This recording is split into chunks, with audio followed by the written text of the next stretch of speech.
महर्षि औरव अत्यंत निष्काम भाव से तप कर रहे थे। उनके तप से देवताओं को भय हो गया। शंकर जी वरदान देने गए, ब्रह्मा जी वरदान देने गए, उन्होंने सुना ही नहीं, किसी को चाहिए नहीं, कुछ तो क्या मांगे। अंत में देवताओं के ऊपर संकट जान करके, संकट क्या था, देवताओं को यही भय सवार रहता है कि ये कहीं हमारे ऊपर अधिकार न जमा ले, अधिकार की लड़ाई है। तो शंकर जी से प्रार्थना की। शंकर जी ने कहा ठीक है, हम समझाते हैं, उनको तप से विरत करते हैं। शंकर जी आए। उसी समय महात्मा औरव अपने देवाराधन के लिए तुलसी, पुष्प, कमल, बिल्व आदि का संग्रह करने के लिए योग बल से हिमालय से ऋषिकेश पधारे थे। तो शंकर जी ने उनके आश्रम को अपने तीसरे नेत्र से देख करके दग्ध कर दिया, जला दिया। आश्रम दग्ध हो गया। लौट के आए तो उनको बड़ा कष्ट हुआ कि ये वृक्ष कितने सुंदर पवित्र आश्रम था और किसने आकर इसको जला दिया। तो क्रोध के कारण, शोक के कारण उनके मुख से शाप निकल गया।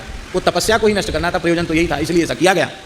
तो उन महर्षि औरव ने कहा कि जिसने हमारे पवित्र आश्रम को दग्ध किया है वो ऐसे ही निरंतर जलता रहेगा, उसकी दाह कभी शांत नहीं होगी, उसके भीतर जलन होती रहेगी।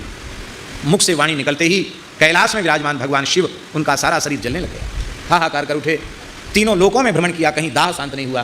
तब उन्होंने पार्वती जी से कहा कि देवी अब इस कष्ट से त्राण कैसे मिले, ये महर्षि औरव का शाप है। तो उन्होंने कहा भगवान नारायण के पास चलें, वही समाधान निकालेंगे। तो भगवान बद्री नारायण ने कहा कि भगवान आपका स्वागत है, आप पधारो। बोले स्वागत तो पीछे कर लेना, हम तो जले जा रहे हैं, हमारी रक्षा करो। तब उन्होंने कहा कि ब्रह्मर्षि औरव का शाप किसी भी प्रकार से नष्ट नहीं हो सकता। केवल एक ही उपाय है, संपूर्ण पाप, शाप, ताप और संताप, इसका समन करने की यदि किसी में सामर्थ्य है तो वह केवल गौ माताओं में सामर्थ्य है। गाय कृपा करें तो आपकी जलन शांत हो सकती है। ऋषि की क्रोधाग्नि से जो उत्पन्न दाह है वो शांत हो सकता है। तब फिर भगवान बद्रीनाथ ने, भगवान शिव पार्वती ने गौ माताओं की प्रार्थना की तो वहाँ से 77 गाय निकली। कितनी? सप्तति लिखा है 12 पुराण में। 77 गाय निकली और गाय जहाँ से प्रकट हुई उस तीर्थ का नाम हुआ गो निष्क्रमण तीर्थ।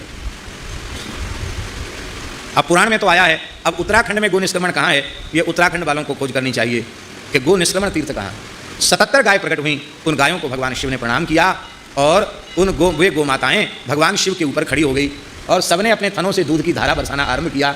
और जैसे ही उन गो माताओं के दूध की धारा भगवान शिव के ऊपर पड़ी, महर्षि औरव के शाप से उत्पन्न जो दाह था वो तत्काल शांत हो गया। और भगवान ने कहा जो गाय के दुग्ध से मेरा अभिषेक करेंगे उनके भी पाप, ताप, संताप सब नष्ट होंगे और उनके अभीष्ट की पूर्ति हो जाएगी, मनोरथों की पूर्ति हो जाएगी।